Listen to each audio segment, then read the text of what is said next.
নমস্কার, মাই special sir একটা সুন্দর ব্লগ নিয়ে আমি সঙ্গীতা আবার চলে এসেছি। সবাই কেমন আছেন বলুন। আপনারা নিশ্চয়ই দেখেছেন আগের ব্লগেই যে আমি আর জিয়ান টালিগঞ্জে এসেছি ভোটের জন্য, মানে আমার ভোটের জন্য আর কি। ভোটের দিন সকাল থেকে কি কি করলাম তাহলে দেখে নিন। ও শ্যামলী মাসি, একটু হাতটা নাড়ো। হ্যাঁ, একটু হাসো।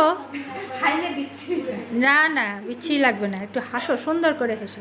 হ্যাঁ, আজকে সকাল থেকেই মা বারবার বলছে যা একটু ছাদে গিয়ে দেখায়, একটা সারপ্রাইজ আছে। এখন উঠে দেখতে পেলাম যে এই জিনিসটা হয়েছে, কি সুন্দর লাগছে দেখুন। আমি খালি মনে মনে ভাবি এত দিক সামলে এত স্টুডেন্ট পড়িয়ে মা কী করে এসব করার সময় পায়। আর পড়ায় তো পড়ায় একেবারে অঙ্ক। আমার জানেন তো ছোটোবেলা থেকে মাধ্যমিক পর্যন্ত বাইরের কোনো টিচারই দরকার হয়নি, পুরোপুরি মায়ের উপরেই নির্ভরশীল ছিলাম। আর আজকে স্পেশাল রান্না ভোটের হয়ে গেছে, এবার মা আর আমি খেয়ে দে তারপরে যাব ভোট দিতে। আর এখন না আমাকে দেখে দেখে মাও শিখে গেছে, কোন অ্যাঙ্গেল থেকে আমাকে আবার বলে দিচ্ছে এদিক থেকে তোল, বেশি ভালো করে উঠবে। তো আজকে আমাদের ভোট দেওয়া হয়ে গেছে। একটুখানি রাস্তার অবস্থাটা তুলে নিয়েছি, বুথের সামনেটা তুলতে পারিনি কারণ একদম ক্যামেরা অ্যালাউ করছিল না। তো চলুন তাহলে এবার ফেরত যাই।